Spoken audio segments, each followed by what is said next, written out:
Okay, guys, welcome back. I want to talk to you about some more serious issues, especially when it regards our health.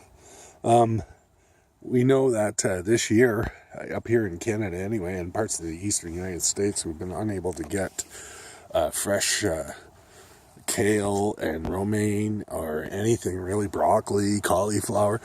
We got problems like listerosis and E. coli contamination in the romaine. And of course, with embargoes and everything and stuff going on with the current politics, making things far more expensive for us Canadians in particular. So I'll try to frame this from a Canadian perspective, but if you're from the eastern United States, you're probably feeling it too. We have a Canadian dollar issue where you guys have an American dollar. So what's happened is that we have shortages of good quality lettuce and in our stores. And when you do get them, I'm just showing you around the beds here how we prepared them for the winter. Well, when you do get the lettuce, it's very expensive. Now I got wild lettuce here growing. You can see that's all wild lettuce, guys. Yeah, it just grows crazy. We had some earlier this year. It grows quite tall. Underneath the tarp is great protection for it.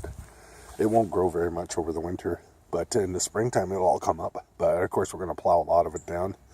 And this is our herb garden. Okay, so yeah, things are getting expensive in the store, so you want to do something about it, right? Or you can complain about it. I'm just bringing light to it. Been putting our cardboard in there to decompose and shredded paper. That's all going into the garden bed to reinforce the soil and bring in the worms, the worm castings. Yeah, so broccoli next year. We're gonna do something about this, guys, and I'm gonna make a little series, winter garden series, and believe it or not, it's gonna start in July, of all times for your winter garden.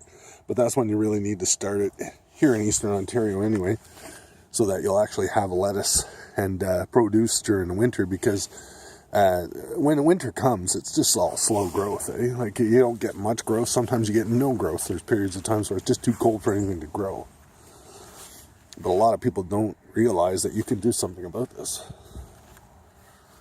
I'm going to put some peas in there for nitrogen fixing in the spring. If I had peas right now, I'll put them in right now because it's a great day. It's above zero and you can do that. It's not an issue. They won't germinate till they get some consistently warm weather. I might do that over the next few days, and if I do, I'll put a little video out there. Usually you want to plant those peas in February when you get a mild spell or something like that, but November is not bad. And since we're having November and December, hey, maybe that's what I'll do. Rubbish heap, I've been burning it off and putting the ash in the garden, especially the new part. Preparing this. I have a son who's moved out recently, and he's, when you first start off, you're challenged financially, and money is not the solution to your problems. Resourcefulness is. So what we're going to do is I'm going to show him here. We're going to grow some extra vegetables and stuff for him so he can have it in his freezer over the winter, as it's going to be expensive for my boy.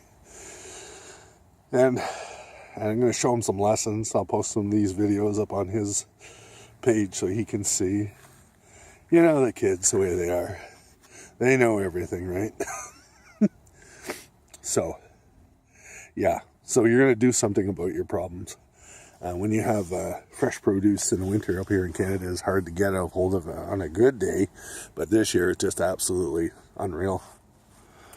And our beds here for our melons in the summer. And it's going to double here. I think this is going to be the winter garden, one of them. I think I'm going to post it in here because it seems like a little bit sheltered with the cedars. We want some sunlight. We got some up there.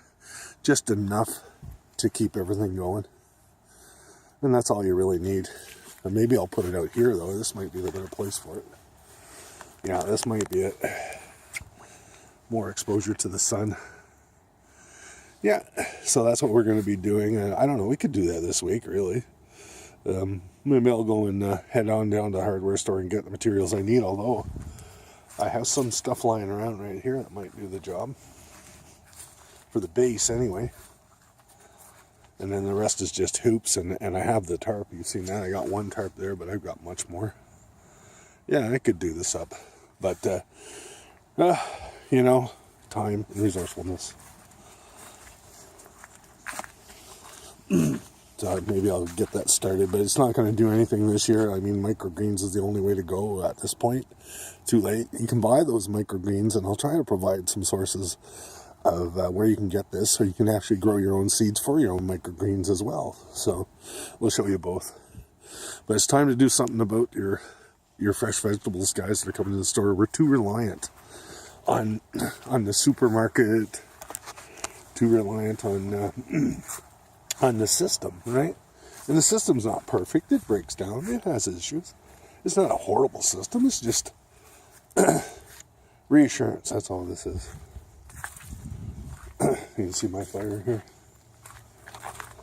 The fire pit is burning off some of this rubbish from the winter. The ash is going into this garden, and that's going to expand over to there. There's a tree root there. And I think that tree root, we're going to grind it down and make it part of the garden, let it decompose on its own. Yeah. So anyway, that is the speak about our fresh vegetables costing us quite a bit. And also, too, we're going to do storage technology, too, guys. You know, I was talking about those Mystery Keeper tomatoes. Okay, I've had some real good success with them. But I need the proper setup. I need cardboard box, I need newspaper and stuff like that to store those. And I need to plant the tomatoes a little later. So I've learned a few things over this year. And I'm going to take that and try to improve for next year. The melons, I seem to have nailed them pretty good. I'm just going to play around with them next year. Well, I'll grow some icebox stuff, smaller stuff that'll actually fit in the icebox. Not the 39 pounders. Although I will grow a couple of those, because the flavor on them was outstanding. Those scaly barks. Alright. I haven't done a video in a while, so I thought I'd make my presence known that I'm still alive. And looking forward to Christmas and New Year's, and I'll make another video to bring into New Year's, guys. And if you won't hear from me before Christmas, and everybody who's celebrating Christmas, I wish you a very Merry Christmas. And everybody else, Happy Holidays. Okay? Take care, everyone. Rob out for now.